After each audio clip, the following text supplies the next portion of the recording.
Hey everyone, welcome back. It is time to make our yummy, easy, simple, delicious dessert, okay? So I have gone ahead and made the pound cake, and basically what you're gonna see is how to cut the fresh strawberries and add your own homemade whipped cream. And it's so simple that it's just crazy, okay? So earlier what I did is I went ahead and I baked my pound cake. It's right here, okay? This is from a box, okay? This is not from scratch. And you know, when you bake a pound cake, I used our fluted bakeware pan. You could also use a loaf pan, or I've done it before using this really cool, it's a mini loaf pan. And then you have little individual, pound cakes or whatever, okay? Because whether you do that or you do it like this and you cut it, you can do it either way. So this is just a simple pound cake made from a box, all right? Okay, so the next thing you want to do is cut up some fresh strawberries to set in the bowl on the side so people can have them for toppings, okay? And obviously you can definitely take your strawberries and cut them with a knife, but I'm going to show you a really quick and easy way that you can cut strawberries and a whole bunch of other things in your kitchen, okay? So before we slice them, I want to show you, I did go ahead and prep our strawberries, and using one of my favorite tools, this is called a core and more, okay? And I mainly use this to go ahead and core out my strawberries. So you just take it and you go ahead and you can scoop out the inside of your strawberry, okay? So you save a little bit more of the strawberry versus than if you would use a knife, okay? Put them all in my easy read colander, okay? So this does have measurements on the inside of it, but I love using this for like fruit or like when I rinse my black beans, if I'm making them in a recipe, or pasta or anything like that. It's one of those kind of hidden treasures in your kitchen that you may not ever go searching for one to put in your kitchen, but boy, when you have it, you realize how great it is, okay? So what we want to do next is we're going to use this gadget right here, and this is called our quick slice, okay? How it works is whatever you're slicing, you will lay on the bed of it, and then these are a bunch of blades, and then you will just go down and you will go ahead and slice everything at once, okay? So I'm going to do a few of these first.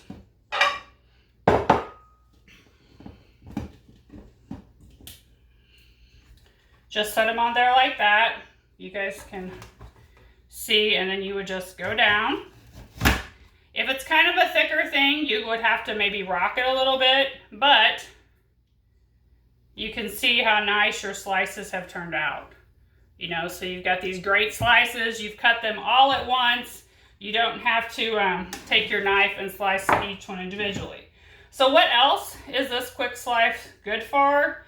Well, let's see. You could do strawberries on it. You could do boiled eggs on it. You could do mushrooms on it. You could do olives on it. You could do a lot of veggies on it. You could do anything from tomatoes. I do onions, zucchini, cucumbers, carrots, I believe, are okay to do on here. It's just a really fast and easy way that you can get that uniform width of whatever you're slicing. So it's also one of my husband's favorite products too, by the way. All right, just got a couple more here. And I have been asked the question before that, can you make dice with it? So like, for example, if you have an apple, I'll try to do it with this one.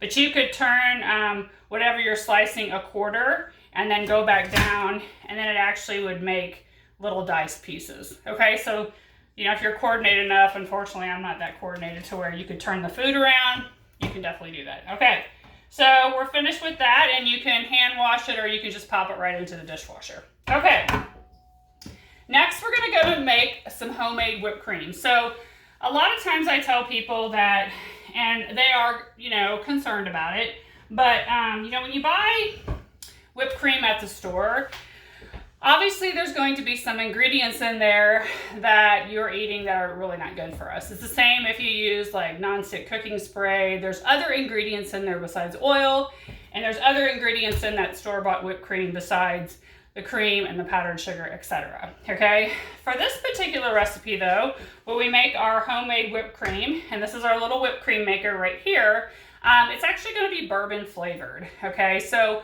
after I post the video, I will share with you also the recipe, because we have like 6 different variations that you can make some whipped cream with. Okay, if you're doing basic whipped cream though, it's just 3 ingredients. It's a heavy whipping cream, it's powdered sugar, and a little bit of vanilla, and that's it. Okay, so here's what it looks like up close and personal. This little bottom piece comes off. You put it on the bottom at first, like if you're on your countertop, and then it doesn't slide, but it also has a second use. So after you have made your whipped cream, and if you have extra, then it actually converts itself and actually becomes a lid for you, so you can put it in your refrigerator. Okay, so we're gonna go ahead and just make this real quick. And there is a line right here on the whipped cream maker. Number 1 rule, you do not want to go past that line, because when you start pumping it, your ingredients could overflow. The very first time I ever did it, that happened to me. So just we're gonna add our heavy whipping cream first.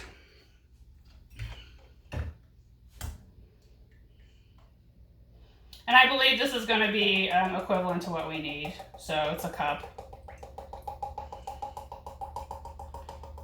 And it is just a hair under that line, because by the time we add the powdered sugar and the bourbon, it's going to be right at that line. So the recipe actually says to do 1 tablespoon of powdered sugar.